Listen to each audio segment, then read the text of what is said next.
I'm not looking at another agent as my enemy. Like, I don't get that. We all have to be able to work together because at some point we're probably going to be on either end of the transaction together. Yeah. Let's be cordial. Yeah. Let me learn something from you. I guarantee I can learn something from every single agent I come across.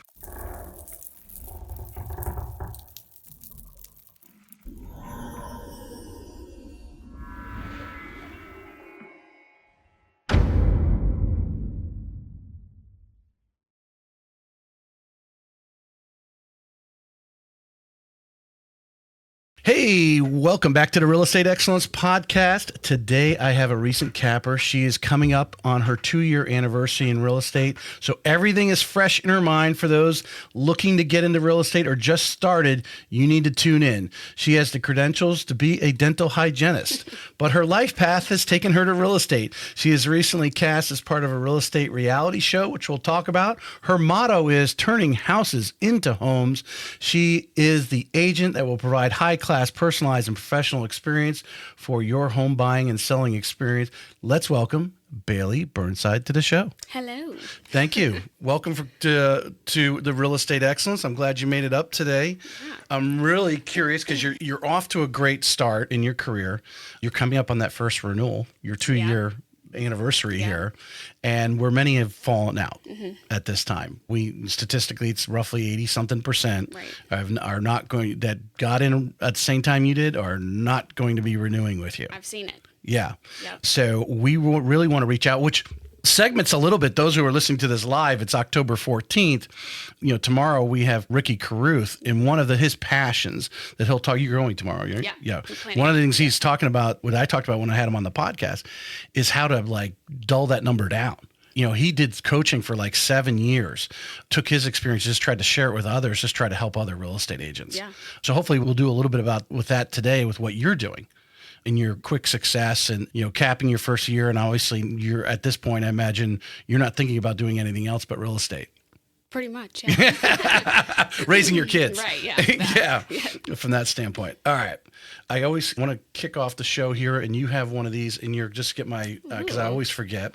Remy Graphics makes these mugs for me, these laser engraved mugs. Got the show logo, got Remy Graphics on the back. There, it's in there for you. They will do other laser engraved gifts. You have to go to remygraphics.com. They will do one-offs. So if you're looking for just, maybe 1 or 2 mugs for your closing gifts and personalize them, put your buyers or sellers' names on them, she will knock those out. You don't have to order a dozen or 2 dozen at a time. And she is local here in Northeast Florida. So thank you, Remy Graphics. Where is Bailey from? I am from Dallas, Texas. Born and raised. Did you graduate high school and everything there? Graduated high school. Fun fact, before the dental field, I was in the entertainment industry, which is what brought me to Florida. I got a record deal and then just decided after 21 years of being in the entertainment industry that it was turning into not what it had been. Right. So it was getting a little dirtier. So you started at a very young age. Oh, yeah, very young. My dad was in the entertainment industry as well. Oh, so okay. that's where I got it from. Singing or acting? Acting, singing, modeling. Yeah. Yep. Yeah. And then I stopped growing. So modeling was kind of out of. So where in Florida? I mean, obviously, first people that did you get assigned with Disney or something? What's in Florida from the entertainment? So there is right now a new documentary series on Netflix called This Is Pop. And I can't remember which episode it is, but I was signed back in the 90s. There was a Swiss label called Chiron. That's where the Backstreet Boys started, NSYNC, Britney Spears. Everybody was signed to Chiron, or at least worked with Chiron. Fast forward to, a decade ago, they were bringing Chiron back with some of the same names from the 90s. So I worked with Tim Coons, who was one of the original producers. So that I got signed to Chiron. They brought me out from Dallas to Orlando Winter Park, and that was that. So that comes to a closure. You decide to go to school at this time, or are you going to school at the same time? I had gone to school prior. So I graduated high school a year early. So I did my junior year at school with my senior year online at the same time. Graduated, went to the University of New Mexico for a semester, and then moved back home and went to community college. I don't have a degree. Right. I am 1 credit shy of my, I know a few people like associates or that. something? One class away. Yeah. So silly. Should I finish? Yeah, I should have. But So dad's in the entertainment business. What was in the dental area? Did you see other family members were in that field? No. No. So I am a jack of all trades, master at none. I mean, like that is, yeah. The dental thing started, honestly, I was my high school sweetheart. His aunt was a pediatric dentist and she needed a new assistant. Okay. And so I was like, hey, what's the pay? I'll do it. Right. And she was willing to train me, like from zero knowledge.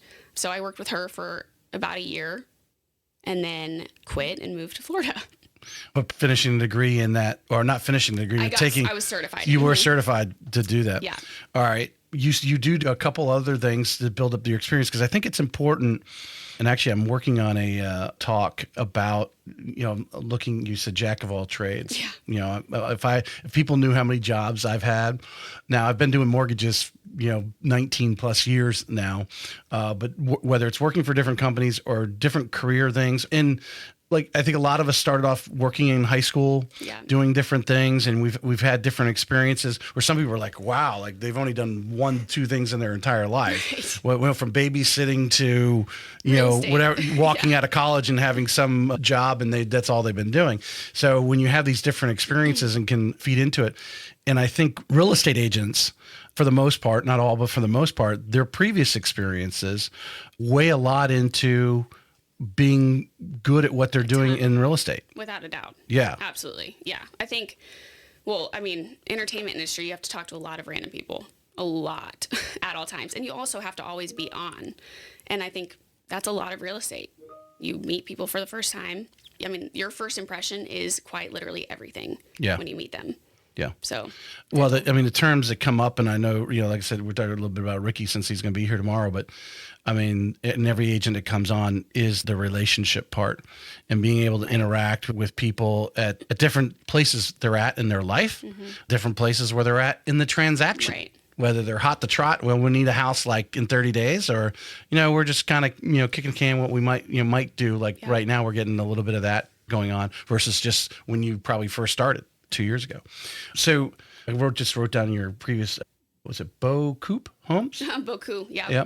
And then Spirit American Productions. And then I just assumed this was something you and your husband in Central Florida, jet ski and marine. So So oh my gosh, this is funny. So Beaucoup is a boutique in Dallas. That was my very first job. I honestly worked there my freshman year in high school. I was homeschooled that year. Yeah. So I worked at Beaucoup, and I think I was 14. I don't even know if that's legal. Sorry, Beaucoup. But I knew the owners. So, I mean, it was, it wasn't like slave labor. But that was my first job. Then Spirit of America, I was a personal assistant. I swear I have done way too many things. So it's not all on there LinkedIn. It's really not. Spirit of America, personal assistant, which I loved. I loved that job. And then also did dental. I kept myself really busy. Yeah. I really did. Well, what I didn't see on your LinkedIn was the acting and entertainment part. You kind of leave that off a little bit. A little bit, just because I don't know. I probably should add some of that now, since I don't work in retail anymore, or don't own a boat and jet ski company. But yeah, I mean, that was a huge part of my life. I think I really didn't want that to ever play into my actual professional career, because there's so many different thoughts behind that. Like, oh, she was in the entertainment industry. Like, well, it's a tough industry. Right. And I think, the first impression of someone who's not in that personally. Now, my daughter's kind of in the drama. She is in drama. And she sings. She sings the national anthem. She sings. She's taking voice lessons and all that kind of stuff. So we'll talk about that after the show. But, she hasn't taken it to the level like signing on and actually, coming to Orlando to, all of a sudden you're in this, I'm going to call it an incubator. Kind of. And there's scrupulous characters in that industry.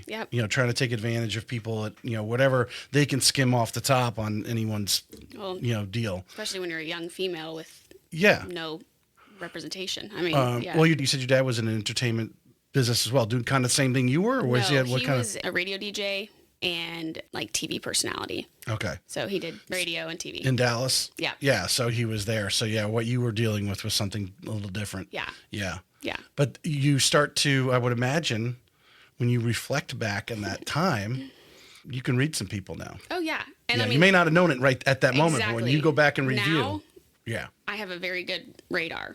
Yeah. Very good. And I don't know. I mean, like, really, the entertainment industry in that whole part of me. I mean, like, that is who I am to my core. Yeah.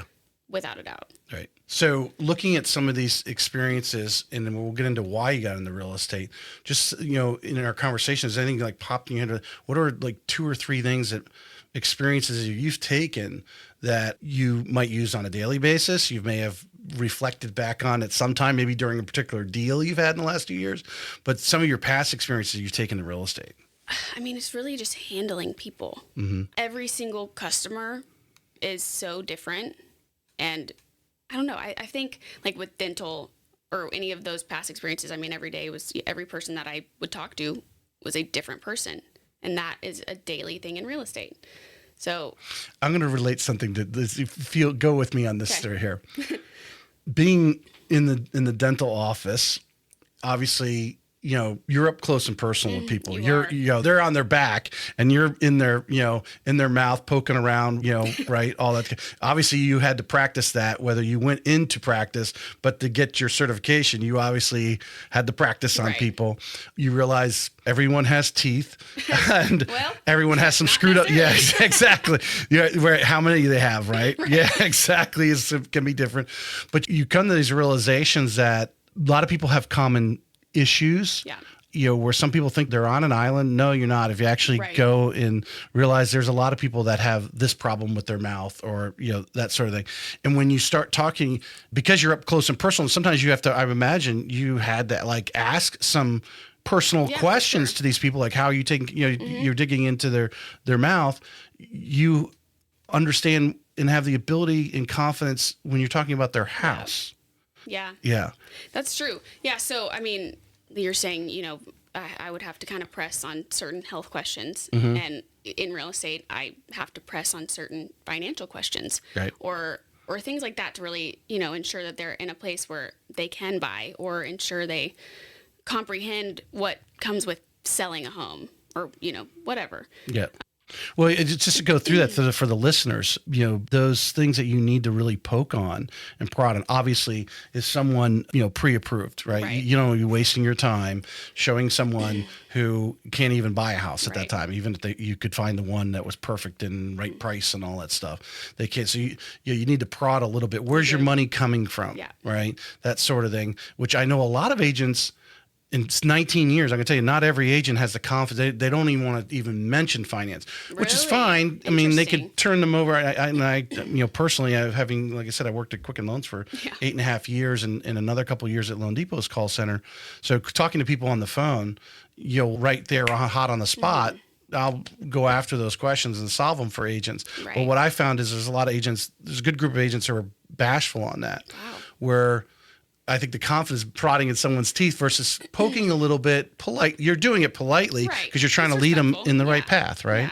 And I mean, I only know how I do business. I've seen other agents, but I always ask, probably not on the first phone call. I probably don't ask the first time we talk. Actually, I definitely don't. But the second time, and it's usually the same day, but the second or third time we talk, I'll ask the questions about making sure they know the process to buy or, and that's a big thing right now. There's a lot of first-time buyers right now, and they really genuinely do not understand the process. Yeah. Like 3 of my under contract buyers right now thought they would be transferring me the escrow money.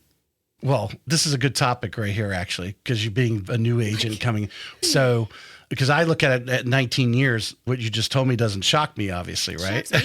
But yes, as a new agent coming in and don't really, have that mentor that kind of already prepped you for, hey, these are things you're going to find out. Yeah. You're finding these things out as every transaction's different than the last one.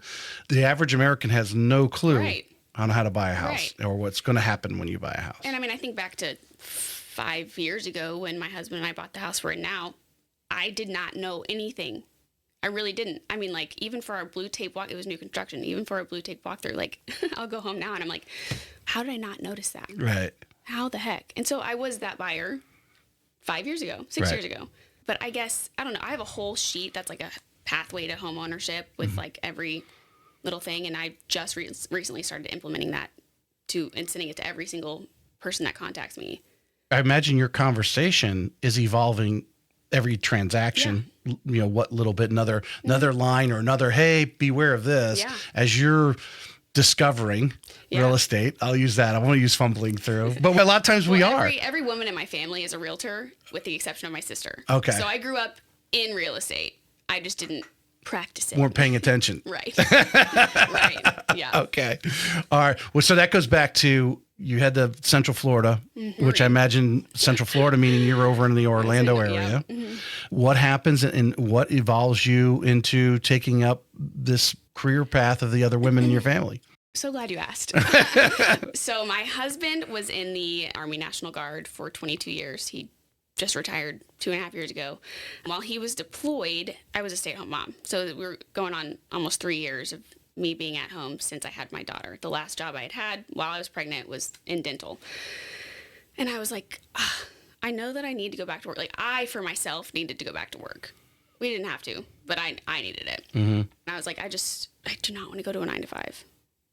Little did I know real estate is not a 9-to-5, nor is it I'm going to do whatever I want schedule. Yeah. It's like a 24/7 schedule. But I wouldn't change it. I was like, I had already started at one point going through the course for real estate. I didn't finish it. And I was like, I could totally do that now. I could get it done. Let's do it. So I did it. And then I waited a couple months and then joined a brokerage. And I mean, it was really just kind of this is what I'm going to do. And now I love it. For women who may be listening to this, I've heard this before from other great real estate agents. They've raised their kids or got to the point maybe they're getting off into school. And it's like, it takes a special person, I think. I'm going to call it the corporate wife, and that could go either way, right. A male or female, to stay home. You just visualize the house is spotless, all the beds are made, all that kind of stuff. That's a special mindset to take on. Yeah. And I imagine what you were describing was the thirst to interact with other adults. Yes. Yeah. When I asked, I think I asked an adult, and I'm pretty sure it was one of my friends, but I said something like, do you need to go potty? And at that point I was like, okay, I have to talk to adults. I need to talk to more adults because this is terrifying. That's funny. Oh. Yeah. All right. So we were kind of mapping out things pre-show, things highlights we want to talk about. That first brokerage. All right. So I imagine you're living in St. Augustine at this time. Right. Okay. So do you go and talk to others? You're recruited. How are you end up with the DJ and Lindsay Realty? So my mother-in-law is actually a broker in Orlando for her own brokerage. We can do her own realty. boutique. Yeah, exactly. And I was like, I'm just gonna start with her. Why not? And then I want to say like a couple days later, after I was like, I made my decision. So you sign up with her, but she's over in I didn't sign anything yet. Okay. I wasn't gonna do any signing until we got back from our cruise. Okay. Just to be on the safe side. Right. And again, like I didn't know how any of that worked either. Right. Like you take the course, but I don't know how any of that works. I got a call from, I'm pretty sure it was Brandy at DJ and Lindsay. And I was like, they don't take no for an answer.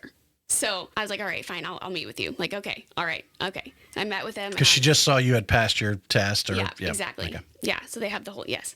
So she called, I talked to them, and I let them know, hey, probably won't sign with you. Probably going to go with my mother-in-law, but like, hey, we'll meet. I hadn't met with any other brokerage. Genuinely did not meet with anybody else. So I went in to meet with them, and Brandy wasn't part of that meeting. It was 2 other people, but by the end of it, I was like, ooh, I'm in a dilemma. Now I have to go tell my mother-in-law that I really don't want to sign with her. I love you, Gigi. And I was like, I'm in a dilemma now. I have to tell my husband that I'm not going to sign with his mother. It was like, oh gosh, what am I going to do? Well, let's dig into that a little bit now. You're 2 years out from that. I'm just going to guess, and you can correct me. My initial assumption is that she's running a brokerage. She's probably got a handful of good real estate agents out of there. She's not an incubator for new Spot green. On. You are correct. Yeah, not at all. And again, I was naive to that. I didn't know the importance of that. I didn't know the importance of being at a brokerage where you can literally learn from being thrown in the deep end, essentially. And like DJ and Lindsay was a phenomenal starting point for me personally. Can't speak to anybody else, but they cover everything. And, you have mentors, you have any leadership you can go talk to about anything at any time. I can't tell you how many phone calls with customers I was on where I had a mentor standing in front of me with the customer on speakerphone and me looking at them like, what the heck do I say to You this? sound, that's just what we used to do at Quicken Loans, on yeah. talking to people about refinancing their house and so forth, and having someone listening in, Right. and not actually speaking in a three-way, but they're hearing the call and telling us what to say. But it was, I mean, it's so beneficial for a new agent. And I don't know, it's been over a year since I've been at that brokerage, so I don't know if, you know, things have changed or anything. I'm assuming probably not. At least for the new people. Like I said, Brandy's been on the show, and they're evolving, because obviously I think they're coming to the realization that it's important to hold on to these people. Longevity. That's where you know, they are putting a lot of money into you, buying the leads and that kind of thing up front. And tons of money. In the training and the staff that they have on hand. Right. Yeah. And the training, I mean, it really is. It is exceptional training. And you experience, I mean, my mom has been in real estate for over 20 years. And within my first 6 months at DJ and Lindsay, she was like, Bailey, I think that you have experienced more in your first 6 months of real estate than I did in my first 10. Yeah. And like, that's a fact. I went through a lot. And part of that really does have to do with like who you are as an agent and how much you're hustling and grinding, which DJ and Lindsay, they expect you to do that. Mm-hmm. Like if you don't have the grind and the hustle, you should not go there at all. But if you are willing to work and make the phone calls and talk to people and stay on top of your tasks. Now, for you, it sounds like you reaped the benefits. Absolutely. You know, you were seeing a paycheck pretty quickly. Yeah. Yeah. So I had my first transaction under contract with a buyer at 2 months in to starting with them. And then I did over 10 million in volume my first year in real estate. And you're not from St. Augustine, so you're not like you had a huge warm circle. Right. Maybe some people, you know, your husband interacted with, but you know, yeah. Yeah, no, actually my first listing, my husband's a builder. So my first listing, they start you on the buy side at DJ Lindsay, and you have to hit a certain point to where they allow you to join the listing team. Well, thank you to my husband. I got to list one of his new construction homes. So I got to join that much quicker than most other agents. But yeah, I mean, they are very well-rounded and they know exactly what they're doing and how they're training. And I know it works. I agree with you. Yeah. I'm a fan for the way they do business. I'm not saying it's the only way to do business, but for what they do, they're very focused on how they do it there. They have it down to a science. Yeah. Yep. Yeah. And I reflect, but you know, again, I go back to Quicken Loans. They've changed a ton lately because obviously there's not a lot of refinancing going on. And when I started there, it's pretty much all they did was refinancing. You know, it wasn't until after the collapse, and then they realized that, hey, we need to do some purchase business as well as refi, because the rates have dropped. Eventually those rates are going to go up and there's not going to be a lot of refis. Well, of course that did last, 10 years before or more before that the rates went up, but how they focus on mastering what they were doing. And again, they're always tweaking, always getting better, which I admire because they have a fairly young staff. It's not these 50-year-old people like, this is how you do it. Like if you go over to the Board of Realtors, you always got that guy in the back of the room with, this is how I do it. But he hasn't done a deal in 15 years. Yeah, exactly. Yeah, every single board has that. Too. Every single one. Yeah. That's funny. Yeah. But the importance of the at-bats, that's what I call it. The importance of your mother-in-law stated it so well there. The fact that you had learned so much in 6 months, that, versus 10 years, because, I mean, explain the importance of actually doing it versus I'm sure you're at Keller Williams. You see a lot of these new agents going into that classroom and they're hearing it, but they ain't doing it. Right. And so DJ and Lindsay, I mean, they really do. They throw you in with the sharks and they're there to help you, to keep it at bay. But everything that I learned, I'm trying to think, there was so many, I mean, the first 6 months were a whirlwind, but I'm trying to think, I mean, they just ensure that you are making the right decision. They require you to submit your offers for, review. Quality control. Right. Yeah. And it's so smart. Now, if I had to do that right now, I would rip my hair out. But learning and having them point out, hey, you missed this. Hey, let's make this stronger. I can write an offer that kicks butt now. Yeah. At that point, I was like, what do you mean? What's a good offer? I don't know what that means. Like, how do we make it more? Tell me I didn't know. Well, that's interesting. You say that because I've heard a situation here in the last week. You learn how to do it because the quality control is kicking it back to you. So they're catching all your mistakes. So you're finding out real time, I'm not filling this out correctly. I didn't word this correctly. I missed whatever. This. Yeah. Where with the new post-NAR, National Association of Realtors, I'm told not to call it NAR, National Association of Realtors. They're, the new requirements, both on the buying and selling side as far as the contracts are concerned and how you're asking for buyer compensation and all this jazz. You don't word it correctly. You might find out 2-3 weeks in the thing that, hey, you didn't ask for the buyer comp and the seller's done giving you whatever he's giving you. Yep. And now it's too late to ask for it. Right. Yeah. Well, 2 months ago, I had a closing, and it ended up being a 4-hour closing because I had put, and it was my fault. And in the additional terms, I had put seller to cover buyer's closing costs, prepaids. No, I said buyer's closing costs and rate buy down. I didn't put in prepaids. It's included in closing costs, or so I thought. The term is settlement cost. Right. Yeah. Right. Yeah. No, I know that now. Yeah. But you just put it a blanket term like that. No matter what it was, they were supposed to cover. You didn't actually say the 2% or $1,000, or you didn't actually. Correct. There was no X amount because we had already, the seller, it was a new construction home. The seller had agreed. Okay. It wasn't like a big name. The seller had agreed to, and seller/builder had agreed to pay all of the closing costs. And their rate buy, actually it was cash. So all the closing costs, there was no rate buy down, but I didn't include prepaids. And the buyers had to they ended up having to go get an additional, $300 from the bank. Right. To close. Right. And had I put prepaids, would have been done deal. Or settlement costs instead of just cost. Correct. That's interesting that the builder, it's funny, who caught that one? I did. You caught it. At the closing table. Because I was like, what are you, Because you saw the Alta and started to go through it and you realized the prepaids were still outstanding. Yes. Yeah. Well, so it was me and the title agent, and then also.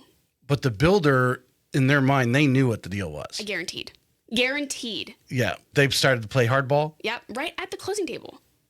On day of closing. This is what mind boggles me about this business sometimes. The egos get involved, right?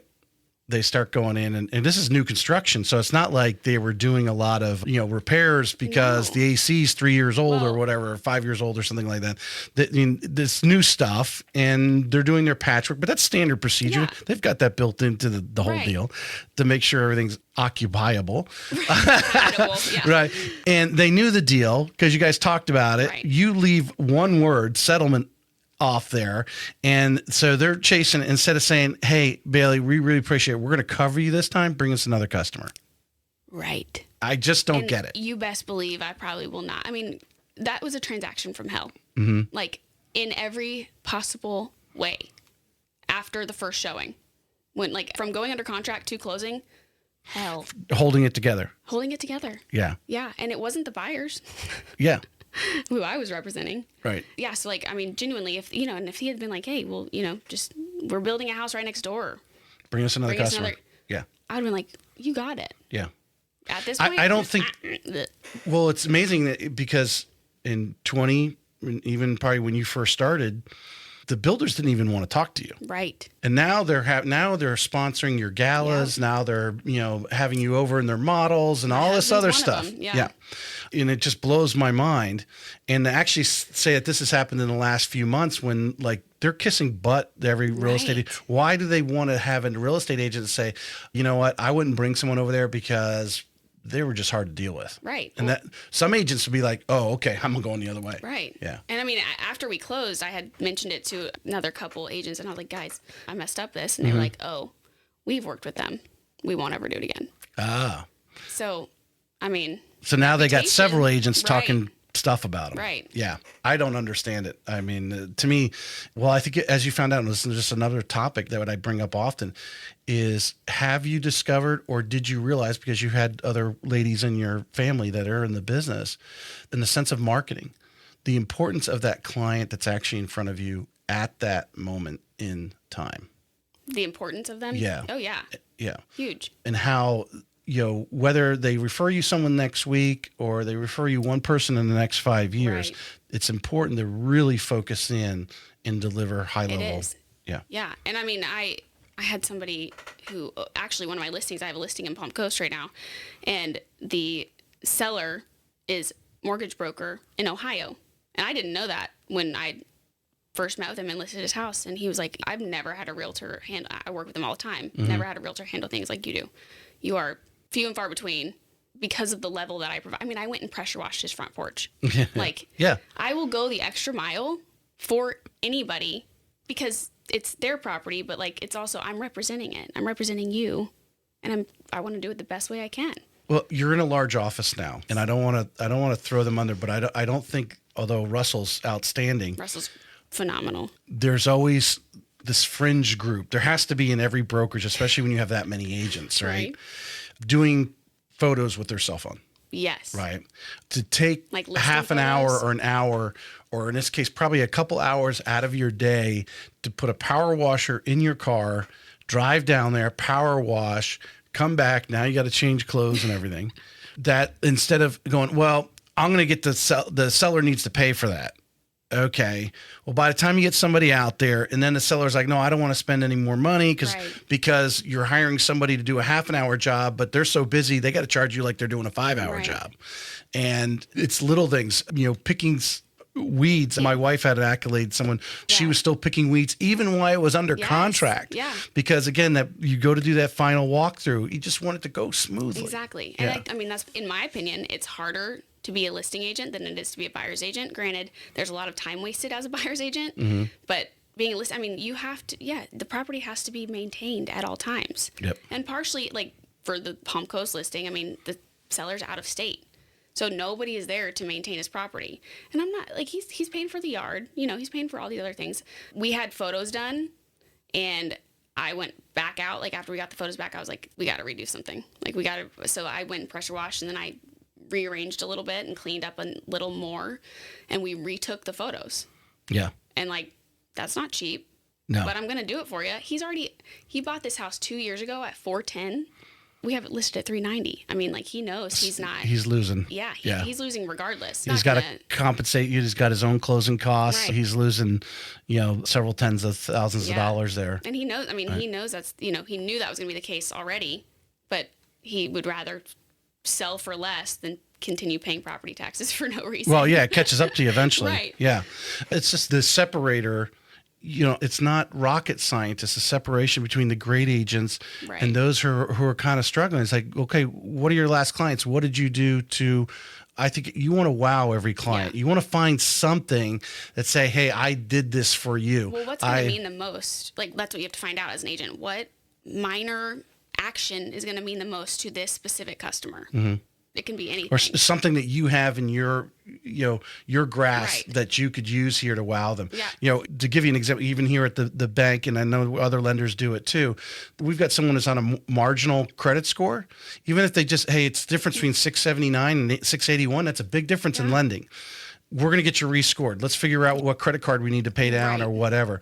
And that little thing. And then, when you rescore someone, the lender has to pick that up. We can't charge that to the client crazily, but we rescore them.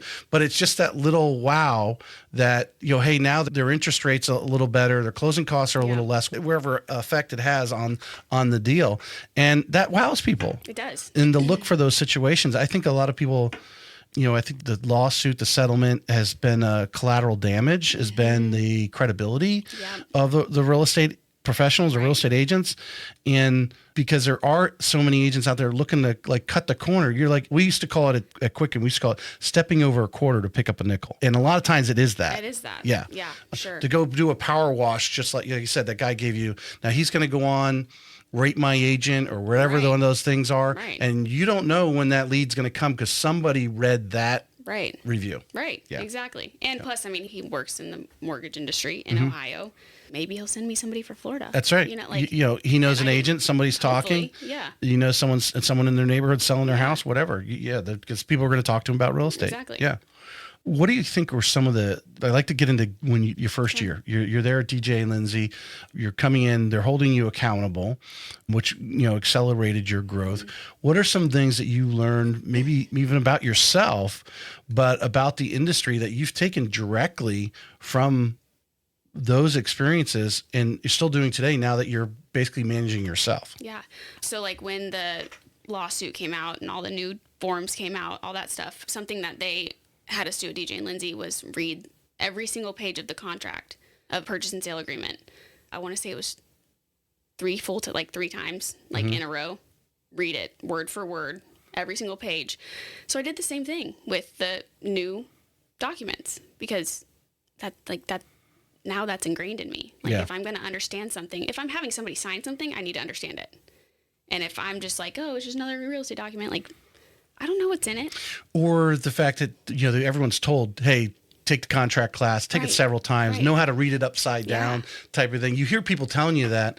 Not everybody but does it. you don't actually put it to the wall of how important it is until you're actually doing it enough times. Well, and then, you have a customer that's like, hey, it says this here. And I'm like, oh, it does? I don't want to do that. Right. I want to know exactly what they're talking about. Right.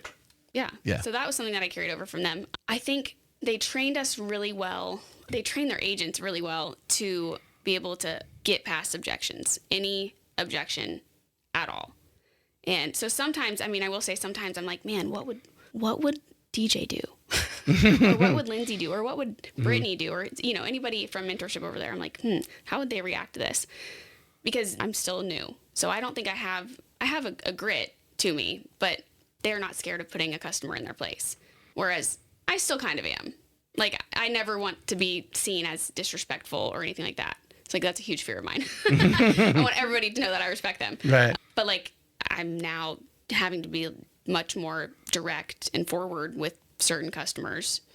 And that's been hard, but it's something that they instilled in me that I'm like, okay, I got to use this. I got to use it. Like, they want it sold, we got to get it sold. Well, right now, you've probably experienced this a lot in the last year. A lot of these deals, like you said, holding them together. The negotiations, the seller's even picky. Oof. And you're trying to mediate these two parties, and hopefully you have an agent on the other side that's cooperating with you. Ideally. But there comes a point where it's like, hey, dude, you're arguing over $500 on a $500,000 home. So silly. And are you really ready to walk away from this? Because this is everything you wanted in the neighborhood, right? All those things you said you wanted. Sometimes you just got to reality check, slap them, Right. And I will never forget, Brittany was like, when I was at DJ and Lindsay, Brittany was like, they're willing to walk away from this deal over $1,000. And I was like, oh, that's a really good point. That's a really good point. And like things like that, I've never forgotten since I've been there. Yeah. And I'll say it to a customer now. I'm like, okay, this is $1,000. It's a lot of money. I know that. But in the grand scheme, is it? Like, you're purchasing a $349,000 house. They want $350,000. Pay the additional $1,000 and get your dream home. Yeah. Come on, man. Yeah. Check the egos at the door. Right. Thing. Yeah. And right now there is a lot of egos, buyers, sellers, and then hopefully you don't have an agent on the other end with an ego, because then that becomes even another thorn in the side in a transaction negotiation. So we're talking earlier before the show. You're reaching a level now. You're getting busy. You're already over 9 million for the year so far. So you probably get, I don't know, what you're trending like 11, 12. You're I don't know, with only, it is October, we're almost November. Couple more months, couple more million. I have eight pending transactions right now. So 8 pending. Wow, girl, you're on fire. All right. So what are you doing? I imagine you had to sit down with Russell. What are you doing to take some of the load off? Because now you're at maximum capacity at this point. At this point, I am at maximum capacity. Yes, you are correct. I've considered a transaction coordinator. I honestly, full transparency, I need to go sit down with Russell. I haven't yet because this whole, I've been busy all Russell year. should be watching right now. So hopefully Hi, Russell. Send her the Calendly invite. Yeah. Yeah, no, I do need to sit down with him for sure. But my busyness has kind of picked up over the last 2-3 months. So I've been busy, all year, but now I'm accelerating. Yeah. Now I'm steadily busy. Yeah. It's not just like once every 2 months. So transaction coordinator would probably be great. I had a transaction coordinator for every transaction at DJ and Lindsay. So going from them to Keller and handling every single aspect of a transaction was culture shock. But now I know how to do it, and now I'm fine with delegating. Yeah. I'd be totally down for a transaction coordinator. I also considered bringing on a buyer's agent, just like... I'm not a fan of that, but go ahead. Oh, okay. I'd like to hear more. Yeah, well, again, having interviewed 200 plus of the top people in town, and I don't know what goes on behind the scenes. Right. I don't even really need to get into the nuts and bolts. I'm a big fan of Melissa Ricks. Okay. I don't know if you saw how she does it now. She's probably changed it a little bit since I originally had it on. I know some of her people have come and gone, but I think you're the face. Yeah. you're the entertainer. You need to be out there, showing the houses, doing the buyer consultations, seller consultations, doing those types of things.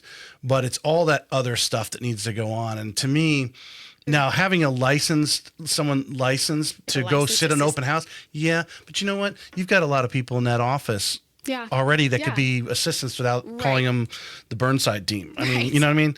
But for them, what Melissa did is she had a staff that took care of all that other stuff. So Melissa was able to go where other brokerages were hiring her to come in and speak. She was able to sit on panels and stuff. She was totally front facing on everything that she does. And obviously, I think when we go back to that question I asked you earlier, the importance of being focused on the person that's in front of you at the moment in time, the seller or buyer that you're working with, when you got someone, that virtual assistant or whoever has got your schedule. That's true. You're not worried about that. Yeah. They're getting the calls and they're scheduling you. You're just doing what you do best, and that's having that personal interaction. That's what I think. Russell, if you're watching, find me an executive assistant. Yeah. Thank you. My ops suite, and he knows those people there. My ops suite, I think, would probably be I'd be calling them if they're not listening right now. #sponsor. Maybe they might be there tomorrow at the Ricky Caruth and there you go. Okay. Introduce you to them. But yeah, and I think it's so great about the industry is there's transaction coordinators that they're pay for play. Yep, it's not like you got to put them on a salary. Right. Exactly. So, that's true. Yeah. So now there's companies evolving that are providing experience and they're coaching them. Right. Just, here I'm at the bank. All my processes are owned by the bank, right? The bank's paying them their salaries or benefits. You don't have to worry about it. You just pay them by the transaction. Yeah. So, I think that's where I would take it. That's where I would go. Yeah. The transaction coordinator it is. Well, I'm thinking, you're obviously killing it here. You got 8 transactions here closing out the year. You're probably at a couple more before the end of December. But one, do you want to train someone? Do you want to bring on, you know what I mean? And then do you, I know there's some partners that are actually literally sharing their commissions for the most part. So there's this thing going back and forth. I just think it sets up a situation where someone's not going to pull their weight. You're not wrong. Yeah. And that is my worst fear. Yeah. Then you go from being really good friends and so forth to having animosity. I would never hire a friend. Yeah. I really don't think I would ever have somebody come join my team. If I were to start a team, if I asked somebody to join my team, I don't think it would be friends. Well, because you want to have that trust and credibility with them, though. So the friend makes it easy. You're like, well, I trust them. They're my friend. Yeah, but that doesn't. Yeah, the mixing the business with that thing. I mean, you're certainly there to help them out, but I think you're still in a amazing learning stage as you are. You're just taking everything in at such a rapid pace that to try to turn around and start putting that out, I think that would take away from your energy. That's true. Yeah, that's my speech on that. I appreciate that. No, it's a good insight. I appreciate that. All right, so looking back, what are 2 or 3 things that you would have done differently? Have you failed at anything, done something like, oh man, I would never do that again? I think that there are probably 2 customers that I just so badly wanted to make the transaction work, or at least just work with them. Like, one of them was my very first $1 million buyer. And I was like, you want that sale? I wanted a $1 million transaction so bad. And this was like month 7 or 6 or 7 of real estate. Oof. You got to put that notch on your belt. You had the $1 million sale. I was super excited. I was through mentorship, so I didn't have to do the mentorship splits at DJ. I was so excited. I don't care about any of that now. And if I could have done, I probably would have told these people to go kick rocks now. If I met with them and I saw how they were acting now, no, I would not be their agent. Well, with the business that you have in your back pocket, so to speak, they were obviously draining you. I mean, they were buyers. They were sellers. They were buyers. They're buyers. So they were selling in another state, and I noticed that realtor being completely done. And I was like, man, they shouldn't be acting like that. Blah, blah, blah. I don't blame him for being done. Yeah. And I mean, at the end of everything, I had to just be done too. There was no pleasing these people at all. And I realized that probably a month in to working with them. Did they have the attitude like they were smarter than you? No, it was just so entitled. These people would call me at 10, 11 o'clock at night to ask my opinion on things that their realtor was doing in that state to see if it was correct. I'm like, dude, I don't know. I'm not licensed there. Right. I can't speak for that agent. I can't speak for y'all. I can speak for myself. Right. Yeah. It was. You'd fire them today. Yeah. I would probably show them and then be like, no, you can find another agent. Sorry. Or like refer them. Like, Well, I don't. and explain that to an agent might be listening, and they may have had some similar, maybe not as bad as this one, but how much that actually drained you and maybe have costed you It other cost business. me, well, it didn't. I don't know if it cost me. Oh, it definitely. With Cost some me other business you business. never know Correct. that you didn't get. It definitely cost me other business, without a doubt, because I know they had a ton of people moving down here. But not only business, like they cost me over $2,500 because I spent my own money actually during the transaction. So before we closed and after that we closed, to like try and keep these people happy. I ordered them custom curtains that matched the original seller's curtains. I paid for junk hauling. I paid for a deep cleaning. I paid for so much to try and keep these people happy. So what they're buying here now, the selling agent you're working with, She was great. these people walked out of the $1 million home and didn't clean it or anything? So per Florida contract, which I'm sure you Yeah. know, it only has to be broom swept. A house only has to be broom swept. Do I appreciate that as a realtor? No. You should clean your house after you move out. However, these sellers had 5 children. They homeschooled. Like, they just needed out. They wanted out. It was a whole thing. Well, it goes back again, going back to going Wasn't above and dirty, beyond. By the way, it was not dirty because I went there for the final walk. It was not dirty. But It they just wasn't up to these people's standards of clean. Okay. Or just they wanted to say that it was professionally Something. cleaned. Yeah. Yeah.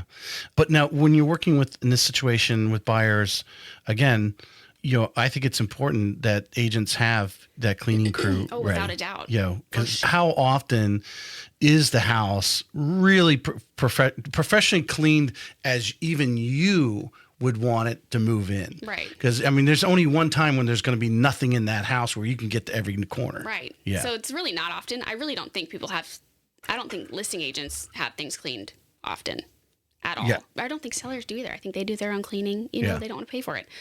I always, I will pay for cleaning. I will pay for move out cleaning for a seller or a buyer. Don't care. I will pay for it. It'll be part of my closing gift for you. Right. That way, everybody's happy. Well, let's take it to the other side, the selling side. Mm-hmm. Wouldn't it be more advantageous? Because I would guarantee if we surveyed the top, agents, top 200 agents in the area of personal production, that obviously a lot of them are listers because, right, listers last. That's what we're going to talk about tomorrow, right. Ricky Caruth, right? That when you're having that sit down, you're going through it and you say, hey, you're selling this $800 million home. Mm-hmm. Let's set aside, you need to set aside $500 or whatever. Go ahead and move out. Yeah. Let's just have it professionally cleaned. Mm-hmm. And then everyone, then they feel good. It's being taken care of. They don't have to worry about, getting out because they like we're going to hire somebody anyway, but they don't think about it until after they move that last box out. Go, oh, now we got to clean. Yeah. Well, you've got a cleaning crew ready to jump in there at that moment in time. That should be really part of your selling. I agree. Speech. Part of your listing package. Right. Yeah. Yeah. Without a doubt. Whether you're paying for it or they are, one way or another, that's what's going to happen. And I think it's a win-win. Especially, they talk about what agents make. And I think we're going to experience, supposedly one of the guys in the settlement of the NAR lawsuit, got millions, has now opened his own brokerage that's a fixed rate, flat fee brokerage or something. I did read about that. What's his name? James. I forget. He talks about it. You can pick up his Instagram thing. But those guys are not going to do that because they're getting a flat fee. Right. Whether it's $1 million home or $500,000 or $300,000, they're getting the same amount. Where if you do want to deal in the luxury, which I know you're luxury certified, is it the price point or the service? Both. Both. Okay, I'll accept that answer. I can't stand the answer. It's not the price point. Of course it's the price point. Yeah, that's why you want that luxury. But if you're going to deal in that area, there's services, and I can name a few agents that the word concierge came up. Those people expect a concierge service. They want things taken care of. They want you to think of things they're not going to think about and take care of them and not really bother them with it. Right. I'm going to make sure the house is clean. You guys move out. So just, have the movers take everything out. Whatever, and what time they're going to be done, because I'm going to have the cleaner right there to walk in. Yeah. Offer that kind of service to be in that luxury market, which really, you're deep into St. Johns County. If you can find a $300,000 home, it's gone in minutes. Yeah.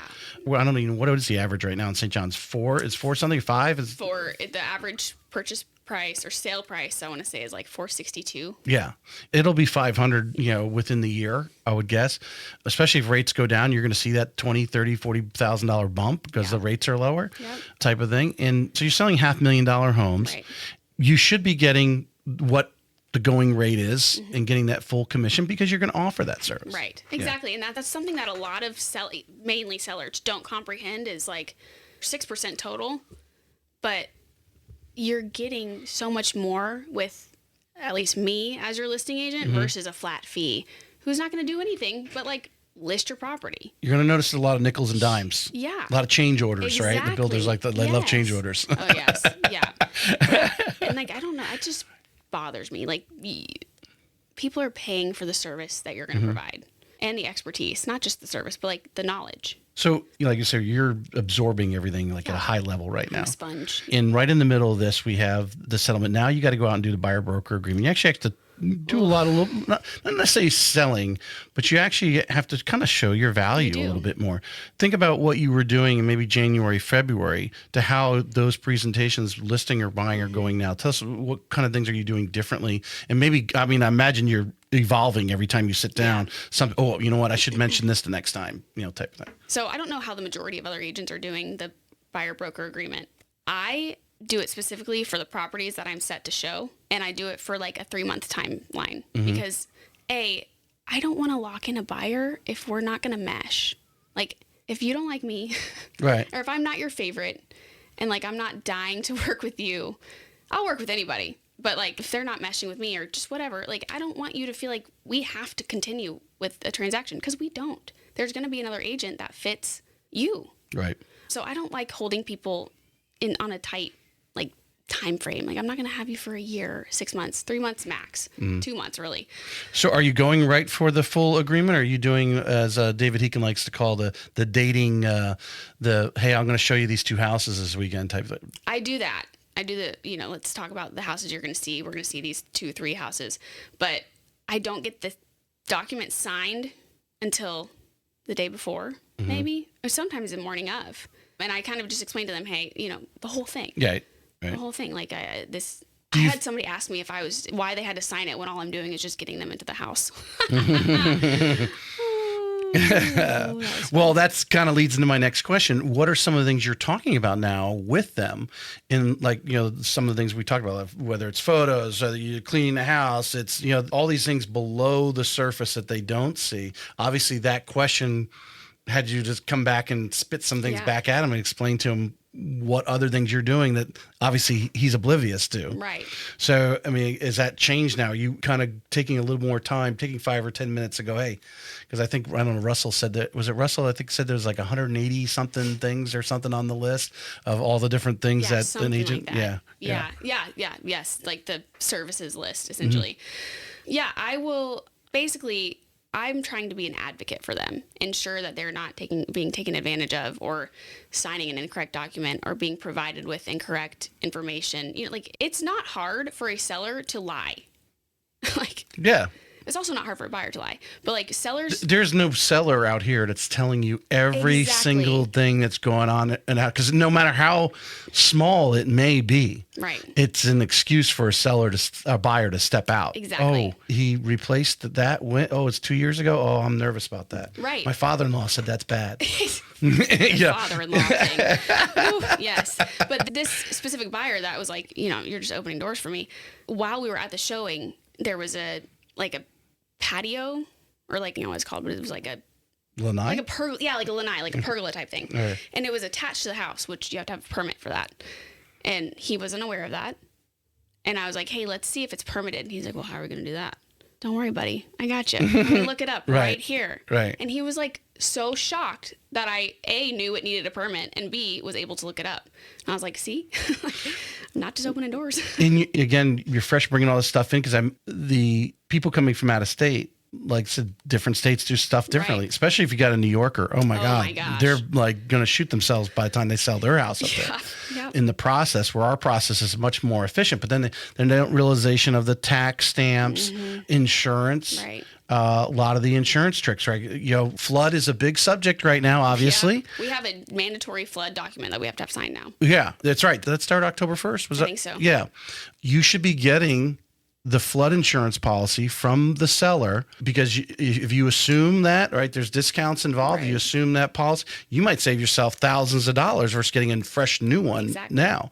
And then, obviously the insurance agent you're working with can look at what coverage is there and whatever they do. The importance of having an insurance person in your back pocket. Someone coming from out of state, who do they know? Right. That knows Florida. Right. Let alone right down to St. Johns County, the insurance policy that you need. We think, just get homeowners insurance policy. A few years ago, that's the way we thought, but it's a lot different now. There's a lot more to it. Yeah. Especially, have you experienced anything in the beaches area? I would imagine more, or even in the shores where it floods often. The look back. Right? If they had a $50,000 claim because of a flood somewhere and the house is only, I forget what the actual computation are. My good friend Cindy Hayden, who was on NAR's insurance thing, I have her on occasionally, but the look back period on your claims, for these houses that are in the true flood zones. And if they've had so many claims on that house, you can't make another claim. Right. And it might be just replacing the roof, which has nothing to do with flood. Correct. Has to do with hurricanes, though.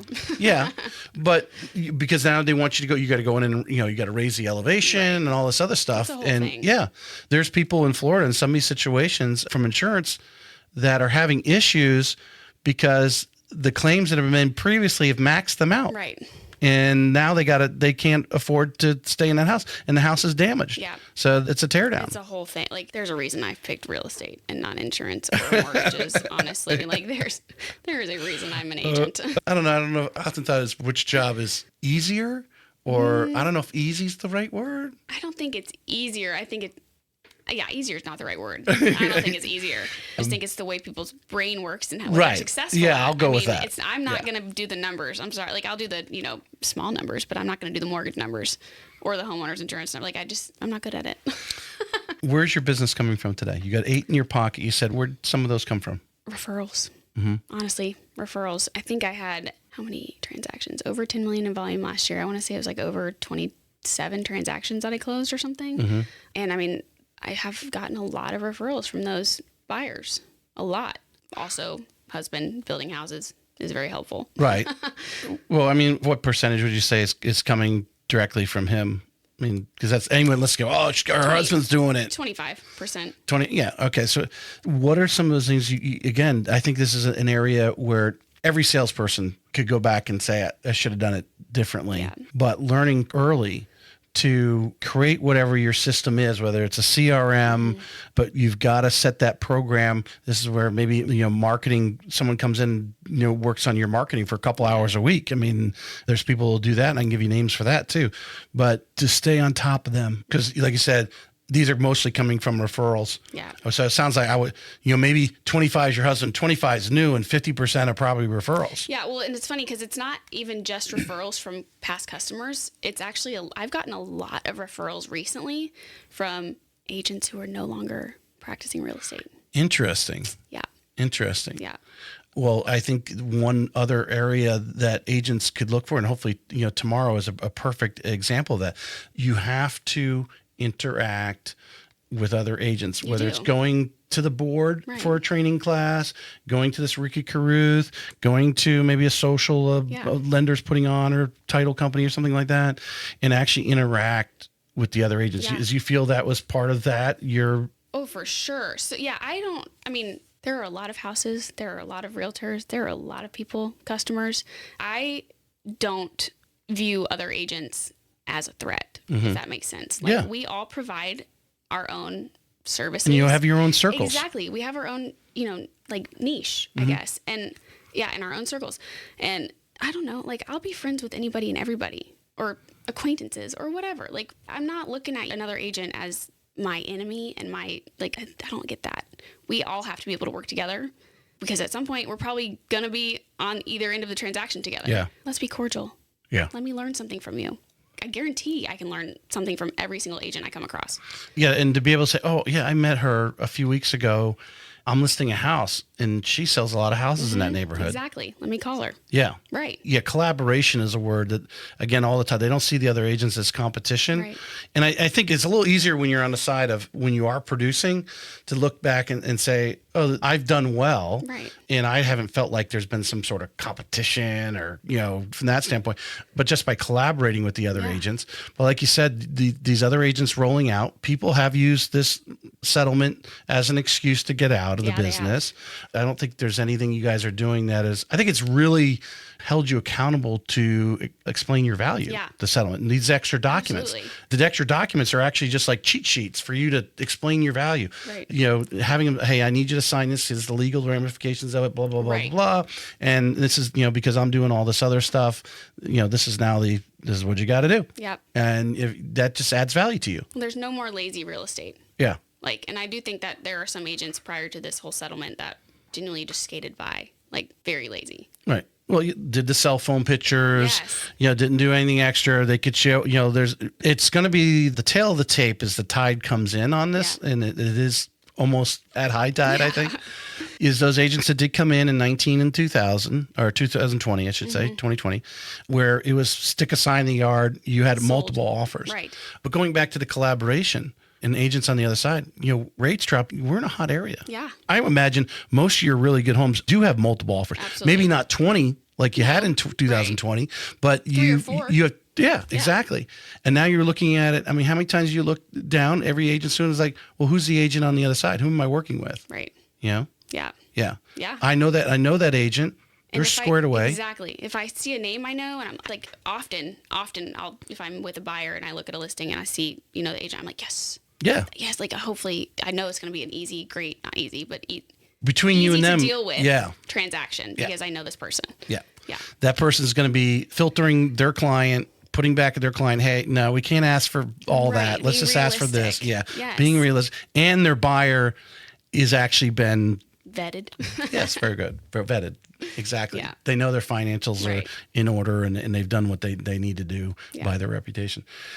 So you go back to the marketing. What are you doing? Is it social media, your CRM? What are some standards that you have established? Again, imagine, you're tweaking it all the time as you're adding people to it.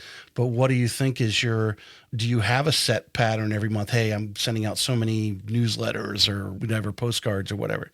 So I just started making my own newsletters. So my first one went out October 1st. So I'll be doing that monthly now. Yeah. It's basic stuff on there. One of the greatest tips I got on the newsletters, I think, is, and I'm going to give you this lady's name. I've had her on the show. This is what she does. And she actually's newsletters is Luke Christmas uses her. Okay. Is she sits down with you and she's having a conversation with you. And then she personalized the email. So there's a little bit of you in there. Okay. So that your people are actually, getting more of a mindset that it is actually coming from you versus just something auto-generated. Correct. Yes. So I'm definitely not doing any auto-generating. Yeah. At all. There may be some articles in there. Everyone throws a little bit of fillers. But I have an update on myself and my family or, just things like that. I breed American bullies. So the dogs. So I have American bullies? Bulldogs? No, American bullies. Bullies. Yeah. What is a bully? It's I'll have to Google that. It's like the short, stocky, buff dog. They got the extra skin lap? No. I'm going to have to, I'll have to go that. Yeah. But I am breed obsessed. those. Yeah. So my dog had a litter a little over 3 months ago. So I have that included as well, a little pup date. For people, because I'm a dog freak. So and I kind of want that I even said that to my husband. Hey, sometimes people buying homes, they, especially a new family, maybe they just this is their first home. They may just had their first kid. Now they're ready to get their first dog, right? Exactly. And they're the best dogs ever. So I want that to start being part of kind of my image per se. So I'm kind of going through I think a marketing revamp at this current moment in time. But yeah, I definitely need to do a day every week for social media. There are definitely things that I need to get better on. You got a YouTube channel? I didn't even look. Did you have a YouTube? I do, but there's nothing on it. I have a YouTube channel, but I haven't posted anything. There's tons of private videos of virtual walkthroughs that you can only access with the link. Yeah. So I think that's one of there's two places I think are such the easiest things I think would get the greatest impact. You're not the only agent. I had lecture a lot of. One is have your LinkedIn squared away, right? Sure. You're not too far off. I would add your entertainment stuff in. I don't even know why my You could brush that up. And that's the thing people fear, but LinkedIn's a static thing. Yeah. It's it's there. Right. Now, if you want to post on LinkedIn, there are people that post their listings on LinkedIn and so forth. I would definitely post my luxury thing because people kind of think that LinkedIn's that kind of market. That's true. The executive market, right? But you are shooting videos. You look great in your videos. Watch you're going through your Instagram stuff. Actually, it makes you look shorter. I just want to let you know that. Oh, that's really good to know. Yeah.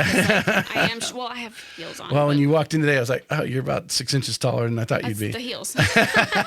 But you're shooting the videos already for the houses that you just got to tag them in there and a little Canva of create a little, but I think the most effective video, and I think you go and talk to some people that are killing it, like the Gallup group up there, they're big YouTubers. Yeah. YouTube is a huge thing. Yeah. Your face being in there. Yeah. Your face being part of the thumbnail. Right. And then just the fact that people are searching, a house, they go up on Zillow and say, hey, I want to look at 123 Main Street. Well, you might have sold 124 Main Street. Right. Something's going to pop there. Right. And hopefully it's your video and you talking about it. Oh, but you being in entertainment, the super discounted is the fact they're already building that relationship with you. Like this guy in the Palm Coast guy, where does he live? Ohio. Like, I mean, have you actually met him personally? You haven't met him personally. One time. Yeah, one time. But these people moving down, they're looking and they see you, and then they're able to build, they see who you are. So when they meet you, they know, hey, this is, it's huge, I think. Yeah, I agree. But I'll give you all the assets from this, Beautiful. Which you can cut even more reels out. Because I think, again, another underutilized asset, the comments that you make here talking about how you serve your clients are great for your website. And that's what people, you open a website, I mean, agree or disagree with me, and you see a video there. You're going to click it. Yeah, you're going to click it. Without a doubt. You want to hear someone talk and move and whatever. Especially if it's like their face on their website, my face on I want to know what the video is about. Yeah. Yeah, for sure. So, hopefully I'll give you these assets. And again, I know some people there too in the video world, they'll manage the YouTube site for you. Right. I don't know. Are you having someone shoot your video? You're shooting those yourself? So I have somebody that can shoot them. Sometimes I just drag my husband around. Yeah. Because it's easy. Yeah. But it saves you too. You have to schedule an appointment and all that. Yeah, and it's free. Yeah. But like the video I made for the reality show, like I did that. I did all of it. So like it took me 5 hours, but it looks great. And I actually sometimes enjoy doing that. I don't know. That's where I get stuck. It's because I do need to delegate certain tasks for sure. But some of those tasks I really enjoy. But should I be spending my time on those? Probably not. Yeah. Right. Yeah. Yeah. No, I think the thing is I would just, your entertainment, acting, whatever you want to call it. Yeah. I need to get better at it. Because I can think of only a few people. I mean, a lot of people know Josh Rogers in town. He's shooting video all the time. He likes being in front of the camera. Yeah. He's putting out a lot of education on, everything in St. Johns County. The Gallup group, you want to look at, because they had a media kind of background, and they've got videos that got tens of thousands of views and still get referrals. When I had them on a couple months ago, they had a 2-year-old YouTube video that someone saw about talking about Fernandina Beach. Wow. And not enough people. Are you downtown St. Augustine? Is that where that's your home run? You'd be down there talking about it all the time because people are Googling. Well, and it's interesting because there's tons of St. Augustine Instagrams, like tons. Yeah. But how many like YouTube videos that are actually like genuine, this is what it looks like. Right. Not drone. Well, I think the other part that Josh is successful as because he's consistent, and in the Gallup group, that's actually their marketing thing. They like shooting the video. That's so they're consistent. You do get a lot of flashes in the pan, right? Where people will start doing it. You're like, oh, someone else is doing it. Trust me. They don't continue it's kind of like podcasting. Correct. That's true. That's true. I find it interesting when someone doesn't call me about starting a podcast and they start it, and I go, okay, we'll see how many you last. It's 6, like the magic number. Yeah, because I spent the money to hire a coach. Right. I learned about it before I actually did it, and it's paid off. It's actually connected me with a lot of people in the industry, but truly understanding what you're actually doing, and you've got to have a continuous content. And it's I mean, I can talk to realtors to the end of time. Right. There's enough of you out there. Yeah. I wouldn't be able to do enough a week to be able to knock you all out in 10 years. That's true. Yeah. So you have to think forward like that. But I think, they're going to go to video, just be consistent with it. And YouTube is totally utilized. I agree. Yeah. There's a lot of people that started, stopped, where you're doing fresh stuff. That's true. Because I think it totally makes sense from the standpoint of YouTube, the videos that are going to pop up when someone does their search is videos that are being watched. Right. Not necessarily like today, but maybe they were just watched last week. Yeah. Right. Because I guarantee when your stuff goes out from the show is out, let's see, what's today? Monday? Go out on Friday. You Google yourself, I guarantee on Saturday, this will be right there. Probably. If no one watches it for a long time, like I'll go back to people I did 2 years ago, it's maybe dropped off. So I try to obviously reignite it again, but it'll be in the drop down when someone actually Googles or YouTubes your name, your video. Cool. It'll be there. So YouTube. Know what I'm doing the rest of the day. All right, let's finish up. Here's a tough question. What 3 things must real estate agents be doing right now in their business in the current market? You obviously are doing something right with Number one, transparency. Like just transparency with any and every party that you're working with. Like I am very transparent with every single customer. And that kind of the transparency thing, it's different depending on who the customer is, I guess. Like I'm an open book, period, no matter what. You ask me a question, I'll give you the answer straight up. If I don't know the answer, I'll find out the answer. But I think that's what I mean by transparency is just giving them every single piece of information that you possibly can, that they ask for. So just to give some color to that, transparent meaning you were taking the time to say, oh, hey, by the way, I've done this for you today. Correct. Mm-hmm. Or saying, hey, like with an offer, the sellers are not going to take that offer. Like being totally transparent. I know that the sellers are not going to take this offer. That's $30,000 or $50,000 under asking. Right. Not going to happen. What else can we do? And sometimes people don't like that. But I tell everybody the first time we meet, I'm very blunt. They may not even respond, right? Right. They don't have to respond. Right. Yeah. Right. But I say I'm very blunt. I'm very honest. Enjoy. That's the best that I can do. So I always thought, because in your little gift bag, there's a nice notebook. Ooh. I don't know if you're a note taker, but the bank has provided a nice notebook for you. Or I think every agent should write down everything they do, just like a lawyer does. Every time they talk to you, they're charting. Hey, I talked to her for 15 minutes about blank. Whatever. Yeah. They called me at 10 o'clock at night. I usually add that into my KW command app. Yeah, right. You should be tracking all that. But I think that's a brilliant, to be transparent. Remind them of what you're doing. Continue to, even though they may have heard you talk about it at the beginning, it might be weeks later, months later, you're actually in the transaction. This is what I did for you today. Correct. Let you know that, A, you're thinking about them, right? Which kind of you're already having a conversation with, but maybe it's just an email, right? Or a text message. Hey, I just want to let you know this was taken care of today. It's just a quick text. Hey, that type of thing. All right. Transparency. Great one there. What else? Communicate with everybody, every single party involved. Communicate with the title company, communicate with the lender, communicate with the customer. How often in a 30, 45-day transaction are you touching?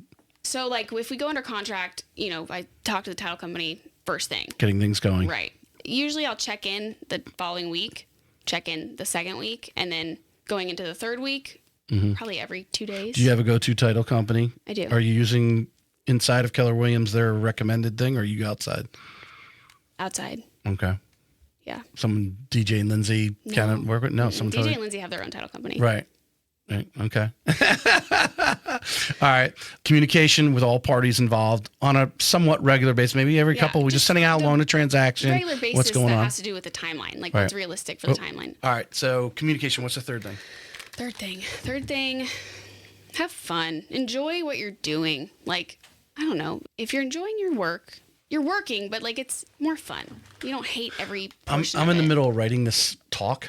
I've got a coach there to go around and speak, and we've got to create this 30-minute speak. But my actual thing, and I'm thinking about changing it, because I was watching some TEDx talks, and grit wasn't, you used grit earlier, but my theme phrase was, you got to form your LLC. Yeah. And it's not the limited liability corporation, because that's the reaction I want out of the fans, right? Out of the audience was like, my LLC, are we talking about?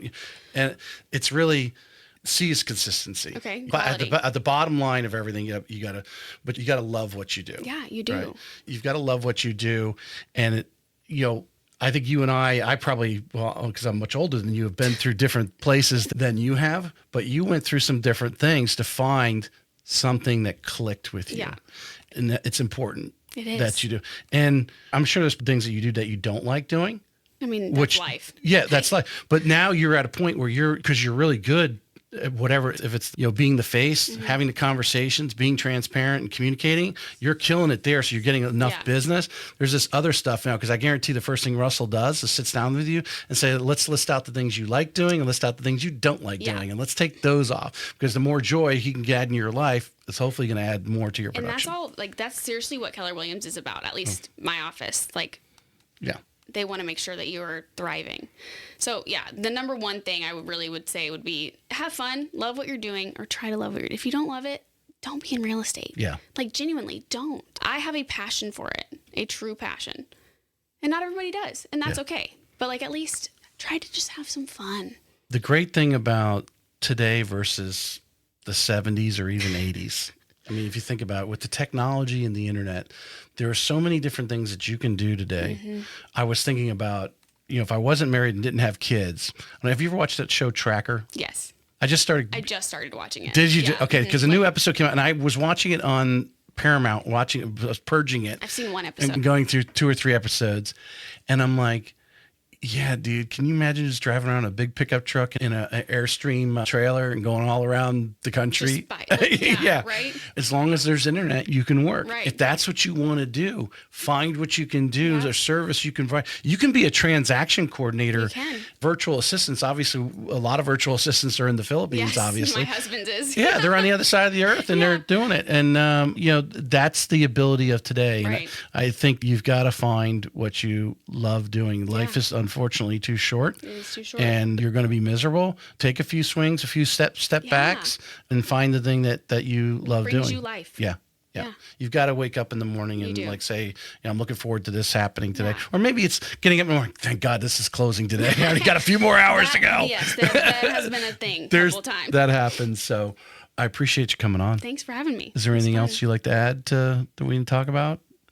I don't think so. All right. Well, we're going to have to keep tabs on how you're dodo and progressing down there. Perfect. I like what Russell's doing, his whole mindset, and obviously his expansion to cover the Daytona office, only, what do you call it, endorsement of what he's doing. If you're looking to join a brokerage, and I will say Keller Williams, even for a new agent, is great because you have people like Russell behind you and making sure that you're going in the right path. Yeah, for sure. You got to search out, but if you're a new agent looking on, if someone called you and said, "Hey, I'm a new agent, I'm looking.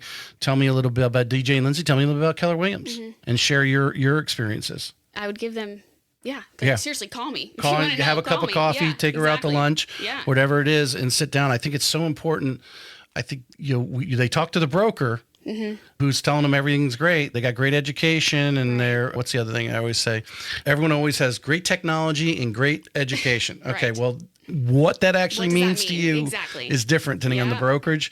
And trust me, every brokerage is a little. I know Keller Williams has worked hard on their technology. Over the last 5, it's taken them some years to finally what was supposed to come out years ago is there. But that is a big part of the business and making it easy for it. But having that broker or mentors in the hours, those other agents who are doing it that you can reach out and touch. Sometimes is important in the office. Yeah. Bailey, appreciate you coming on. Thanks so much. Thank you. Me.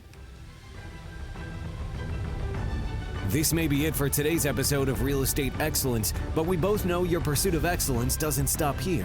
To connect with the best of the best and really take your skills to the next level, join our community by visiting TracyHayesPodcast.com, where you'll meet more like-minded individuals looking to expand their inner circle and their personal experience. That's available at TracyHayesPodcast.com.